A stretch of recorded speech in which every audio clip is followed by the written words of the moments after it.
महिलाओं को कई सारे कानूनों में संरक्षण दी जा रही है, वैसी तरह संरक्षण पुरुषों को भी देनी चाहिए और मिलनी चाहिए। राजनीतिक तौर पे भी बहुत सारे मुद्दे हैं जो आजकल काफ़ी सारी बेनिफिट्स, काफ़ी सारी चीज़ें महिलाओं को दी जा रही है, पुरुषों के पास उस तरह का कोई भी चीज़ प्रदान नहीं किया जा रहा है, चाहे वो राजनीतिक दल हो, चाहे हमारे कानून में कोई भी प्रावधान हो।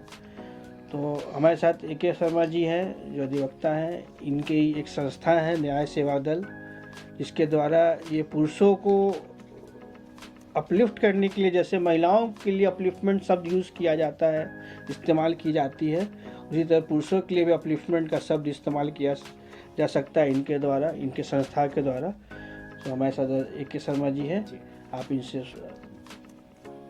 नमस्कार सर।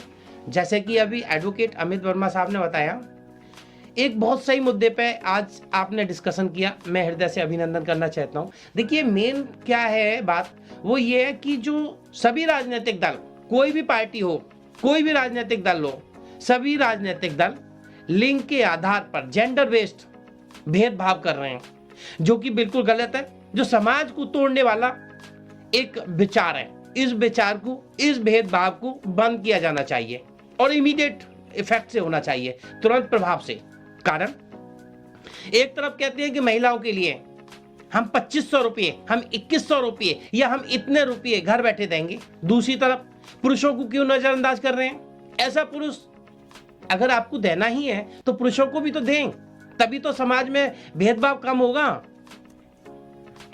अगर आप सभी पुरुषों को नहीं भी देना चाहते तो कम से कम ऐसे पुरुष को तो दें जो किसी भी मानसिक बीमारी से, यानी कि मेंटल डिसऑर्डर से पीड़ित है या डिप्रेशन में है, या फिर ऐसा पुरुष जो शारीरिक दिव्यांग है, या ऐसा पुरुष जिसके लिए उसकी जॉब में या किसी भी उसके व्यवसाय में आर्थिक नुकसान हुआ है।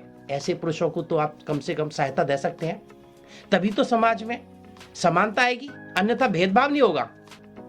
भेदभाव तो पहले ही सरकार ने इतना किया हुआ है कानून बनाकर। क्योंकि अब मैं कानून के बारे में बताना चाहूंगा, क्योंकि कानून में यदि किसी महिला के अगेंस्ट में कोई क्रूअल्टी होती है तो महिला के पास में यह अधिकार है कि क्रूअल्टी के नाम पर इंडियन पीनल कोड की सेक्शन 498A के तहत में FIR दर्ज करा सकती है।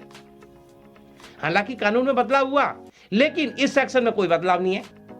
नंबर 2, घरेलू हिंसा अधिनियम 2005 के तहत में क्रिमिनल केस भी दर्ज कराए जा सकते हैं क्रूअल्टी के नाम पर। दूसरी तरफ यदि पुरुष के अगेंस्ट मेंटल, वर्बल, इमोशनल या किसी भी प्रकार की क्रूअल्टी होती है तो उसके पास तो यह अधिकार नहीं है। ये भी तो सरकारों ने भेदभाव करके कानून में भेदभाव किया है, सिर्फ लिंग के आधार पर जेंडर बेस्ड लॉ बनाए। मैं आवाज उठा रहा हूं पुरुषों के अधिकारों की, पुरुषों को भी समान अधिकार दिया जाना चाहिए। तो मेरा कहना है कि जो राजनीतिक दल कर रहे हैं, इन्होंने तो सरकार में भी भेदभाव ही किया है, तो ये भेदभाव बंद करना चाहिए, सभी को समान अधिकार देने चाहिए, सभी को समान योजनाएं बनानी चाहिए, सभी को समानता के नजरिया से देखना चाहिए।